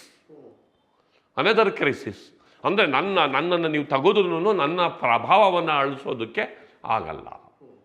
ಇದು ಹೀಗಾಗಿ ಯಾವುದೂ ಟೇಕ್ ಇಟ್ ಗ್ರಾಂಟೆಡ್ ಅಲ್ಲ, ಯಾವುದೂ take it granted. Okay sir, ನಾವು ಮಾತಾಡ್ತಿದ್ವಲ್ಲ, ಈಗ ಸಿದ್ದರಾಮಯ್ಯನವ್ರನ್ನ ತೆಗೆದ್ರೆ ಅಥವಾ ಸಿದ್ದರಾಮಯ್ಯವರು ಏನು ಮಾಡಬಹುದು ಅನ್ನೋದ್ರ ಬಗ್ಗೆ ಹೇಳ್ತಾ ಇದ್ರಿ. ಆಯ್ತು, ಇಫ್ ಇನ್ ಕೇಸ್ ಏನಾದರೂ ಸಿದ್ದರಾಮಯ್ಯನವರು ಬೇರೆ ವ್ಯಕ್ತಿಯ ಹೆಸರನ್ನೇ ಸೂಚಿಸಿದ್ರು ಕೂಡ ಆಗ DK ಶಿವಕುಮಾರ್ ಏನು ಮಾಡ್ತಾರೆ? DK ಶಿವಕುಮಾರ್ ಪ್ಲಾನ್ ಇರಬೇಕು. ಯಾಕೆಂದರೆ DK ಶಿವಕುಮಾರ್ ಈ ಹಿಂದೆ ಕೂಡ ಸಾಕಷ್ಟು ಬಾರಿ ಹೇಳಿದ್ದಾರೆ, ನರೇಂದ್ರ ಮೋದಿ ಅವರು, ಅಮಿತ್ ಶಾ ಅವರು ತುಂಬಾ ಸರಿ ನಾನು ಕಾಲ್ ಮಾಡಿದ್ದಾರೆ, ಆಪ್ಷನ್ಸ್ ಇದೆ, ಈ ಹೇಳಿಕೆಯನ್ನ ಹೇಳಿದ್ದಾರೆ. ಈ ಹಿಂದೆ ಕೂಡ ಹೇಳ್ತಾ ಇದ್ರು, ತುಂಬಾ ಸರಿ ನನ್ನ ಕಾಲ್ ಮಾಡಿದ್ದಾರೆ, ಬನ್ನಿ ಬಿಜೆಪಿಗೆ ಅಂತ ಹೇಳಿದ್ರು ರೈಡ್ ಆದಾಗ. ಸೊ ಅವರು ಆಪ್ಷನ್ ಅನ್ನು ಓಪನ್ ಆಗಿ ಇಟ್ಕೊಂಡಿದ್ದಾರೆ. ಆ ಚಾನ್ಸಸ್ ಅಂತ ನೋಡಿದ್ರೆ DK ಶಿವಕುಮಾರ್ ಅವರು ಸಿದ್ಧಾಂತವನ್ನು ಪಕ್ಕಕ್ಕಿಟ್ರೆ ಪಕ್ಷದ ನಿಷ್ಠೆ ಅಂತ ಬಂದ್ರೆ DK ಶಿವಕುಮಾರ್ ನಂಬರ್ 1, ಅದನ್ನು ಒಪ್ಕೋತೀವಿ. ಬಟ್ DK ಶಿವಕುಮಾರ್ ಪಕ್ಷದಲ್ಲೇ ಇದ್ರೆ ಅವ್ರು CM ಆಗ್ತಾರಾ? ಭಾಳ ಕಷ್ಟ ರೀ ಅದು. ಹಂಗಲ್ಲ. ಈಗ ಅವರು ಒಂದು ಪಕ್ಷದಿಂದ ಇನ್ನೊಂದು ಪಕ್ಷಕ್ಕೆ ಹೋಗ್ತೀನಿ, ನೀನು ಪಕ್ಷದಲ್ಲಿ ಇರಬೇಕಾದ್ರೆ MLS ಜೊತೆಗಿರ್ತಾರೆ. ಯಾಕೆಂದರೆ ಅವ್ರ ಪಾರ್ಟಿ ನಮ್ಮ ಲೀಡ್ರು ಅಂತಿರುತ್ತೆ. ನಮಗೆ ಅವರು ಒಂದು ವೇಳೆ CM ಆಗಲಿಲ್ಲ ಅಂದರು, DCM ಆದ್ರೂ ನಮ್ಮನ್ನು ಅವರು ಸೇಫ್ ಗಾರ್ಡ್ ಮಾಡ್ತಾರೆ ಈ ಪಾರ್ಟಿನಲ್ಲಿ ಅಂತಿರುತ್ತೆ. ಜೊತೆಗೆ ಅವ್ರು ಇಲ್ಲದೆ ಹೋದ್ರೂ ಬೇರೆ ಯಾವುದೋ ಚಾನಲಿಂದ ಅವರ ನ್ಯಾಷನಲ್ ಲೀಡರ್ಸ್ಗಳನ್ನ ಅವರು ಮೀಟ್ ಮಾಡ್ಬೋದು. ಒಂದು ಪಕ್ಷದಿಂದ ಇನ್ನೊಂದು ಪಕ್ಷಕ್ಕೆ ಹೋದಾಗ ಅವ್ರು MLSಗಳು ಹೆಂಗೆ ಫಾಲೋ ಮಾಡ್ತಾರೆ? ಅವ್ರಿಗೆ ಫ್ಯೂಚರ್ ಇರುತ್ತೆ, ಅವ್ರಿಗೆ ಟಿಕೆಟ್ ಇರುತ್ತೆ, ಅವರಿಗೆ ಬದುಕಿರುತ್ತೆ, ಅವರಿಗೆ ಭವಿಷ್ಯ ಇರುತ್ತೆ. ಅದನ್ನು ಹೆಂಗೆ ಮಾಡ್ತೀರಾ ನೀವು? ಅದು ಈಗ ಸದ್ಯಕ್ಕೆ ಇಟ್ ಈಸ್ ಪ್ರೀಮೆಚೂರ್ ಟು. ನಾನು ಯಾಕೆ ಈ ಪ್ರಶ್ನೆ ಕೇಳಿದೆ ಅಂತ ಹೇಳಿದ್ರೆ, ಇತ್ತೀಚೆಗೆ ಒಂದು ಸುದ್ದಿ ಹರಿದಾಡ್ತಾ ಇದೆ, DK ಶಿವಕುಮಾರ್ ಅವರು CM ಆಗೇ ಆಗ್ತಾರೆ, ಅವ್ರು ಬಿಜೆಪಿಗೆ ಹೋಗಿ CM ಆಗ್ತಾರೆ ಅನ್ನೋ ಒಂದು ಮಾತಿತ್ತು. ಅದೊಂದಿದೆ, ಅದು ನೀವು ಕೂಡ ಗೊತ್ತಿರಬಹುದು, ಅದು ಕೇಳಿದ್ದೀರಿ. ಬಟ್ ನನಗೆ ಅನ್ಸಿದ್ದು ಸ್ವತಃ DK ಶಿವಕುಮಾರ್ ಅವರ ಸಿದ್ಧಾಂತದ ವಿಚಾರಕ್ಕೆ, ಕಾಂಗ್ರೆಸ್ ಸಿದ್ಧಾಂತ, DK ಶಿವಕುಮಾರ್ ಸಿದ್ಧಾಂತ, ಅದನ್ನ ನಾನು ಹೋಗಿ ಅಂತ ಹೇಳೋದಿಲ್ಲ. ಬಟ್ ಕಾಂಗ್ರೆಸ್ ಪಕ್ಷದ ನಿಷ್ಠೆ ಅಂತ ಬಂದ್ರೆ ಇಡೀ ರಾಷ್ಟ್ರದಲ್ಲಿ ಅಥವಾ ಇಡೀ ದೇಶದಲ್ಲಿ ನೋಡಿದ್ರೆ ಸಿದ್ದರಾಮಯ್ಯನವ್ರಿಗಿಂತ DK ಶಿವಕುಮಾರ್ ಅವ್ರಿಗೆ ಪಕ್ಷದ ಬಗ್ಗೆ ತುಂಬಾ ನಿಷ್ಠೆ ಇದೆ ಅಂತ ನನಗೆ ಅನಿಸ್ತಾ ಇರುವಂಥದ್ದು. ಈ ಸಂದರ್ಭದಲ್ಲಿ ಬಿಜೆಪಿಗೆ ಹೋಗುವಂತ ಸಾಧ್ಯತೆಗಳು ತೀರಾ ಕಡಿಮೆ. ಅದೇ ಸಂದರ್ಭದಲ್ಲಿ ಕುಮಾರಸ್ವಾಮಿ ಕಾರಣಕ್ಕಾಗಿ DK ಶಿವಕುಮಾರ್ ಅವರನ್ನ ನರೇಂದ್ರ ಮೋದಿ ಅವರಾಗಲಿ, ಅಮಿತ್ ಶಾ ಅವರಾಗಲಿ ತುಂಬಾ ರೆಡ್ ಕಾರ್ಪೆಟ್ ಹಾಕಿ ಕರ್ಕೋತಾರೆ ಅಂತ ನನಗೆ ಕೂಡ ಅನಿಸ್ತಾ ಇಲ್ಲ. ಈಗ ರೆಡ್ ಕಾರ್ಪೆಟ್ ಹಾಕ್ತಾರೋ, ಕುಮಾರಸ್ವಾಮಿ ಅಡ್ಡಿ ಮಾಡಿದಾರೋ, ಮತ್ತೆ ಯಾರು ಅಡ್ಡಿ ಮಾಡಿದಾರೋ, ದಟ್ ಈಸ್ ಸೆಕೆಂಡ್ರಿ. ಈಗ ಒಬ್ಬ ಎಕ್ಸನ್ನ ಜೊತೆಗೆ ಸೇರಿಸ್ಕೋತೀನಿ ಅಂದಾಗ ಒಬ್ಬನ ಸೇರಿಸ್ಕೊಳಕ್ಕಾಗಲ್ಲ, ಒಂದು ದೊಡ್ಡ ಸಂಖ್ಯೆ ಬರಬೇಕು. ನೀವು 140ನಲ್ಲಿ ಎಷ್ಟು ಜನ, 1/3 ಅಂದರೆ ಎಷ್ಟು ಬರಬೇಕು ರೀ?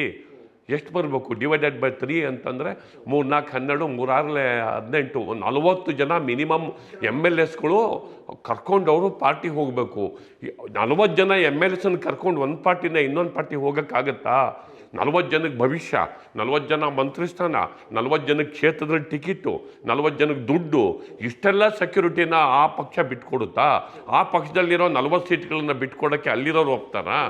ಅದು ಕಂಪ್ಲೀಟ್ ಅದು ತುಂಬ ಇಮ್ಯಾಜಿನರಿ ಆಗುತ್ತೆ. Too early to discuss. ಮತ್ತು ಇಂಥದ್ದನ್ನು ತಗೊಂಡೋಗಿ ಸುಮ್ಮನೆ ಹೋಗ್ತಾರಾ? ಚೀಫ್ ಮಿನಿಸ್ಟರ್ ಮಾಡ್ತಾರಾ? ಚೀಫ್ ಮಿನಿಸ್ಟರ್ ಮಾಡೋಕ್ಕೆ ಕುಮಾರಸ್ವಾಮಿನ ಇದ್ದಾರೆ, 18 ಜನ DK ಶಿವಕುಮಾರನ್ನ ಒಪ್ಪೋದಕ್ಕೆ. ಹೀಗಾಗಿ ಅದು ಗೋಜಲು. ಇದರ ನಡುವೆ ಸತೀಶ್ ಜಾರಕಿಹೊಳಿ ಅವರ ಫ್ಯಾಕ್ಟರ್ ಏನು ಸರ್? ಯಾಕೆಂದ್ರೆ ಸತೀಶ್ ಜಾರಕಿಹೊಳಿ ಅಂತ ಬಂದಾಗ ಅವರು ಸಾಕಷ್ಟು ಬಾರಿ ಹೇಳಿದ್ದಾರೆ, ನಾನು ಕೂಡ ಸಿಎಂ ಆಕಾಂಕ್ಷಿ, ಕೆಪಿಸಿಸಿ ಅಧ್ಯಕ್ಷ ಸ್ಥಾನ ಬೇಕು, ಕೆಪಿಸಿಸಿ ಅಧ್ಯಕ್ಷ ಸ್ಥಾನದಿಂದ ನಾನು ಸಿಎಂ ಆಗಬೇಕು. ಇದ್ರ ಜೊತೆಗೆ ಸಿದ್ದರಾಮಯ್ಯರವರನ್ನ ಕೆಳಗಿಳಿಸಿದ್ರೆ ನಾನು ರೆಬಲ್ ಆಗ್ತೀನಿ ಅನ್ನುವಂಥ ಸಂದೇಶವನ್ನು ಕೂಡ ಸಾಕಷ್ಟು ಬಾರಿ ರವಾನಿಸಿದ್ದಾರೆ. ಜೊತೆಗೆ 40 ಮಂದಿ ಶಾಸಕರು ನನ್ನ ಪರವಾಗಿದ್ದಾರೆ ಅನ್ನೋದನ್ನ ಕ್ಲೈಮ್ ಕೂಡ ಮಾಡ್ಕೊಂಡಿದ್ದಾರೆ. ಸತೀಶ್ ಜಾರಕಿಹೊಳಿ ಕ್ಲೈಮ್ ಮತ್ತೆ ಅವರ ಎಫೆಕ್ಟ್ ಏನಾಗ್ಬೋದು? ಫ್ಯಾಕ್ಟರ್ ಸತೀಶ್ ಜಾರಕಿಹೊಳಿ ತುಂಬ ಪವರ್ಫುಲ್ ಫ್ಯಾಕ್ಟ್ರು. ಯಾಕೆ ಅಂತಂದರೆ ಒಂದು ಐಡಿಯಾಲಜಿಕಲ್ ಕ್ಲಾರಿಟಿ ಇದೆ, ಮತ್ತು ಅಹಿಂದ ಅನ್ನೋದರ ಹಿಂದೆ ಅವರ ಬುದ್ಧಿವಂತಿಕೆ ಶ್ರಮ ಇದೆ.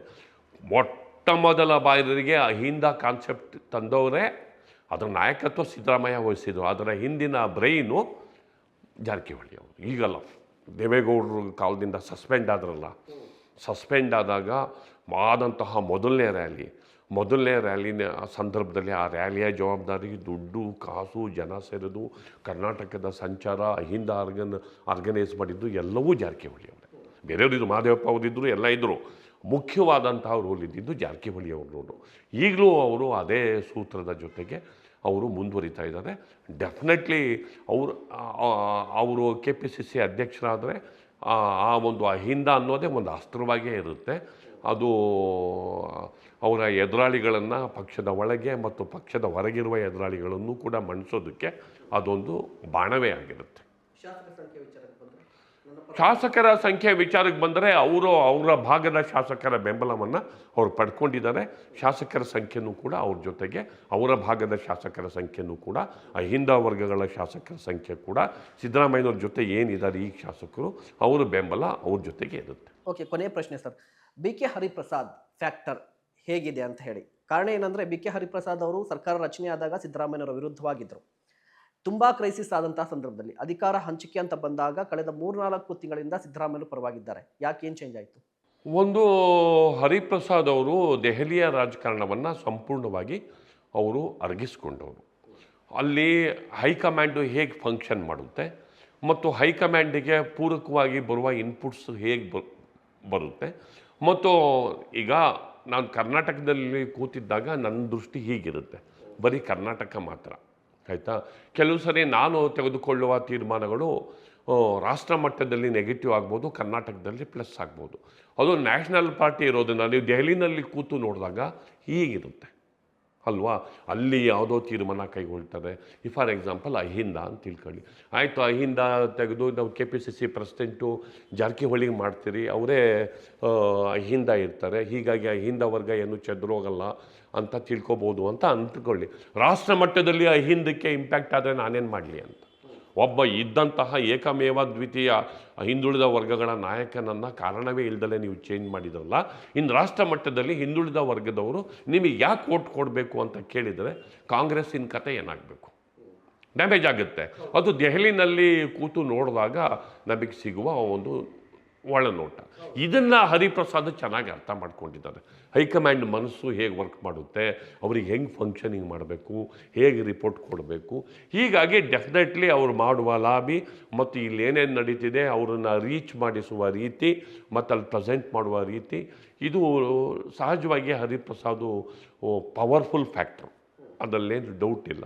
ಹೀಗಾಗಿ ಅದು ಸಿದ್ದರಾಮಯ್ಯನವರಿಗೆ ಅವರ ವರ್ಚಸ್ಸನ್ನು ಹೆಚ್ಚು ಮಾಡೋದರಲ್ಲಿ, ಹೈಕಮಾಂಡ್ ಮಧ್ಯೆ ಅವರ ಪ್ರಾಮುಖ್ಯತೆಯನ್ನು ಹೆಚ್ಚಿಸೋದ್ರಲ್ಲಿ ಡೆಫಿನೆಟ್ಲಿ ಹರಿಪ್ರಸಾದ್ ಫ್ಯಾಕ್ಟ್ರು ಒಂದು ದೊಡ್ಡ ಫ್ಯಾಕ್ಟ್ರು. ಓಕೆ, ಲಾಸ್ಟ್ ಪ್ರಶ್ನೆ. ನೆಕ್ಸ್ಟ್ ಬಜೆಟನ್ನು ನಾನು ಮಂಡಿಸ್ತೀನಿ ಅಂತ ಸಿದ್ದರಾಮಯ್ಯನವರು ಈಗಾಗಲೇ ಹೇಳ್ಕೊಂಡಿದ್ದಾರೆ. ಬಜೆಟ್ ನಂತರ CM ಬದಲಾಗ್ಬೋದಾ? ಏನಾಗ್ಬೋದು ಬಜೆಟ್ ನಂತರ, ಬಜೆಟ್ ಅಧಿವೇಶನದ ನಂತರ? ಅದು ಈಗ ಒಂದು ವಾರದಲ್ಲಿ ಗೊತ್ತಾಗುತ್ತೆ. ಈ ಒಂದು ವಾರದ ವಿದ್ಯಮಾನಗಳು, ಕ್ರಿಸ್ಮಸ್ ಸುತ್ತಮುತ್ತಲ ವಿದ್ಯಮಾನಗಳು ಮುಂದೆ ಏನಾಗುತ್ತೆ ಅವ್ರು ಕೇಳ್ಬೋದು. ಬಜೆಟನ್ನು ನಾನು ಪ್ರೆಸೆಂಟ್ ಮಾಡ್ತೀನಿ ಅಂತ ಹೇಳಬೇಕಾದ್ರೆ ಇನ್ನೊಂದು ವಾರ 15 ದಿನದಲ್ಲಿ ಇರುವಂಥ ಡೆವಲಪ್ಮೆಂಟ್ ಇದ್ದಾಗ ಅದನ್ನು ಕನ್ಸಿಡರ್ ಮಾಡಿದರೂ ಮಾಡಬಹುದು, ಅಥವಾ ಇನ್ನೊಬ್ಬರು ಬಜೆಟ್ಗೆ ಪ್ರೆಸೆಂಟ್ ಮಾಡಿ ಅಂತ ಹೇಳ್ಬೋದು. ಏನೇ ಡೆವಲಪ್ಮೆಂಟ್ಸು ಈಗ 3 ತಿಂಗಳು 4 ತಿಂಗಳು ಇತ್ತು ಅಂದರೆ ನಾವು ಒಂದು ಮಾಡಬಹುದು ಇಡ್ಬೋದು ಅಂತ ಹೇಳ್ಬೋದು. ಇನ್ನು ವಾರ ಇದೆ ಅಂತ ಅನ್ಬೇಕಾದ್ರೆ, 15 ದಿನ ಇದೆ ಅನ್ಬೇಕಾದ್ರೆ 15 ದಿನದಲ್ಲಿ ಅವರಿಗೆ ಕರೆಸ್ತಾರೆ, ಕ್ರಿಸ್ಮಸ್ ಮುಗಿಯುತ್ತೆ, ಮೀಟಿಂಗ್ ಅಂತೂ ಆಗಲೇಬೇಕಾ, ಯಾರ್ದಾರ ಪರವಾಗಿ ಡಿಸಿಷನ್ ತಗೊಳ್ಳೇಬೇಕಾ, ಆಯಿತಾ. ಇದರ ನಡುವೆ ಕೆಲವು ಶಾಸಕರು ರಿಬೆಲ್ ಆದರೆ ಏನು ಮಾಡ್ತೀರಾ? ಲೀಡ್ರು ಬಿಡಿ, ನಾನು ಹೇಳೋದನ್ನ ನೆನಪಿಟ್ಕೊಳ್ಳಿ, ಈ ಕೆಲವು ಶಾಸಕರು ರಿಬೆಲ್ ಲೀಡ್ರೇ ಇಲ್ಲ, ಲೀಡ್ರ್ ಸುಮ್ಮನೆ ಇರ್ತಾರೆ, ಶಾಸಕರು ರಿಬೆಲ್ ಆಗ್ತಾರೆ. ಶಾಸಕರು ಅವರಿಗೆ ಆ ರಿಬೆಲ್ ಆಗೋದಕ್ಕೆ ಬೇಕಾದಷ್ಟು ರೀಸನ್ ಇರುತ್ತೆ. ನೀವು ಒಳ್ಳೆ ಲೀಡರ್ ಇರ್ಬೋದು, ನಿಮ್ಮ ಸುತ್ತಮುತ್ತ ಎಂಥ ಜನ ಇಟ್ಕೊಂಡಿದ್ದೀರಾ, ನಿಮ್ಮ ಅಡ್ಮಿನಿಸ್ಟ್ರೇಷನ್ ಇಲ್ಲ, ನಮ್ಮ ಲೋಕಲ್ ಏರಿಯಾಗಳಿಗೆ ದುಡ್ಡು ಕೊಡ್ತಿಲ್ಲ, ನಮಗೆ ನೀವು ಸುತ್ತಮುತ್ತ ಜನನ ನಮಗೆ ಮರ್ಯಾದೆ ಕೊಡ್ತಿಲ್ಲ ಅಂತ ಕೌಂಟ್ರ್ ಆದರೆ ಒಂದು 35 ಜನ 40 ಜನ MLAsಗಳು ಬಹಿರಂಗವಾಗಿ ಮಾತಾಡಿದರೆ ಅವಾಗೇನಾಗುತ್ತೆ? CM ಅವರೇ ಕಂಟಿನ್ಯೂ ಆಗ್ತಾರೆ. ಯಾರು? ಸಿದ್ದರಾಮಯ್ಯನವರೇ ಕಂಟಿನ್ಯೂ ಆಗ್ತಾರೆ. ಇವರು DCM ಆಗೇ ಇರ್ತಾರೆ. ಅವಾಗ ಏನು ಮಾಡ್ತಾರೆ? 40 ಜನ ಕಿತ್ತಾಕ್ತೀರಾ? ಮತ್ತೇನು ಮಾಡ್ತೀರ ಅವಾಗ? ಏನು ವಿಶ್ವಾಸಕ್ಕೆ ತಗೋತೀರಾ? 40 ಜನ ರಿಬೆಲ್ ಆದರೆ ಏನು ತಗೋತೀರಾ? ಆಯ್ತಪ್ಪ, ನೀವು ಚೇಂಜ್ ಮಾಡಲಿಲ್ಲ, ನೀವು ಒಂದು ತೀರ್ಮಾನ, ಅವರು ಒಪ್ಕೊಂಡ್ರು, DCM ಅವರು ಒಪ್ಕೊಂಡ್ರು. ಒಂದು 35-40 ಜನ ಮಾತಾಡ್ತಾರೆ ಅಂತ ನಾನು ಹೇಳೋದನ್ನು ನೆನಪಿಟ್ಕೊಳ್ಳಿ. ನೀವು 35-40 ಜನ ಓಪನ್ ಆಗಿ ನಿಮ್ಮ ಸುತ್ತಮುತ್ತ ಹಿಂಗೆ ನಡೀತಾ ಇದೆ, ನಿಮ್ಮ ಮಗ ಹಿಂಗೆ ಮಾಡ್ತಾ ಇದ್ದಾನೆ, ಇನ್ನೊಬ್ರು ಯಾರೋ ಒಬ್ಬ ಮಂತ್ರಿ ಇದನ್ನು ಮಾಡ್ತಿದ್ದಾರೆ, ನಮ್ಮ ಕ್ಷೇತ್ರಗಳಿಗೆ ದುಡ್ಡಿಲ್ಲ, ನಮ್ಮ ಒಂದು ಸಣ್ಣ ಕೆಲಸನೂ ಆಗ್ತಾ ಇಲ್ಲ, ನಿಜ ಕೂಡ ಇದು. ಹೌದು, ಇದನ್ನ ಹೇಳ್ತಾ ಇದ್ದಾರೆ. ಇದು ನಿಜ ಕೂಡ. ಇದನ್ನ ಬಹಿರಂಗವಾಗಿ ಒಂದು 30-35 ಜನ MLAs ಒಂದು ಮೀಟಿಂಗ್ ಮಾಡಿ, ಪ್ರೆಸ್ ಕಾನ್ಫರೆನ್ಸ್ ಮಾಡಿ, ಓಪನ್ ಆಗಿ ಸಿಟ್ಟಿಂಗ್ CM ಅಟ್ಯಾಕ್ ಮಾಡಿದ್ರೆ ಅವಾಗ ಏನಾಗುತ್ತೆ? ಮತ್ತೆ ಹೈಕಮಾಂಡ್ ಎಂಟ್ರಿ ಆಗ್ಬೇಕಾಗುತ್ತೆ. ಏನಾಗುತ್ತೆ ಅವಾಗ? ಹೈಕಮಾಂಡ್ ಏನ್ ಮಾಡ್ತಾರೆ? ಅಲ್ಲಿ ಒಂದು ಪ್ರಶ್ನೆ ಬರುತ್ತೆ, ಹೈಕಮಾಂಡ್ ಏನ್ ಮಾಡಬಹುದು? ಒಂದು ಬಿಕ್ಕಟ್ಟು ಮಾಡುತ್ತೆ. ಇನ್ನೊಂದೇನಂದ್ರೆ ಸಿದ್ದರಾಮಯ್ಯವ್ರಿಗೆ ಅವಕಾಶ ಕೊಡಬಹುದು, ವಿಶ್ವಾಸಕ್ಕೆ ಪಡೆಯಿರಿ ಅಂತ ಹೇಳಿ. ಇಲ್ಲ ಅಂದ್ರೆ ಎಲ್ಲರ ಮತ್ತೆ ಶಾಸಕಾಂಗ ಸಭೆ ಆಗುತ್ತೆ, ಮತ್ತೆ ರೆಡ್ಡೊಚ್ಚರಿ ಮೊದಲೇ ಶಾಸಕಾಂಗ ಸಭೆ ಆಗುತ್ತೋ ಆಗ್ದಲೇ ಇವ್ರನ್ನ ವಿಶ್ವಾಸಕ್ಕೆ ತಗೊಂಡು ಅದರಲ್ಲಿರೋ 4-5 ಜನ ಕ್ಯಾಬಿನೆಟ್ಗೆ ತಗೊಂಡು ರಿಶಫಲ್ ಮಾಡ್ತಾರೋ, ಇಲ್ಲ ಗಲಾಟೆ ಮಾಡೋರ ಉದ್ದೇಶನೇ ಕ್ಯಾಬಿನೆಟ್ ಸೇರ್ಕೋಬೇಕು ಅಂತ ಇರುತ್ತೋ, ಯಾರಿಗ್ ಗೊತ್ತು? ಹೌದು ಅಲ್ವಾ? ಇದಾಗುತ್ತೆ ನೋಡಿ. Okay sir, okay, thank you so much sir. ಇಷ್ಟೊತ್ತು ನಮ್ಮ ಜೊತೆ ಮಾತನಾಡಿದಕ್ಕೆ ಥ್ಯಾಂಕ್ ಯು ಸೋ ಮಚ್. ವೀಕ್ಷಕರೇ ನೋಡಿ, ಕಾಂಗ್ರೆಸ್ನಲ್ಲಿ ನಡೀತಾ ಇರುವಂತಹ ಈ ಬೆಳವಣಿಗೆ ಎಲ್ಲಿಗೋಗಿ ನಿಲ್ಲುತ್ತೆ ಅನ್ನೋದು ಸದ್ಯದ ಕುತೂಹಲ. ಸಿದ್ದರಾಮಯ್ಯವರು ಕೆಳಗಿಳಿತಾರಾ ಅಂತ ಹೇಳಿದ್ರೆ ಸದ್ಯಕ್ಕೆ ಹೇಳಂಗಿಲ್ಲ. DK ಶಿವಕುಮಾರ್ CM ಆಗ್ತಾರಾ ಅನ್ನೋದ್ರ ಬಗ್ಗೆ ಬಂದರೆ ಅದಕ್ಕೂ ಕೂಡ ಸಾಕಷ್ಟು ಪ್ರಶ್ನೆಗಳಿದೆ. ಇಂತಹ ಮತ್ತಷ್ಟು ಕಂಟೆಂಟ್ಗಾಗಿ ನೋಡ್ತಾ ಇರಿ ಸುಮನ್ TV ಕನ್ನಡ. ನಮಸ್ಕಾರ.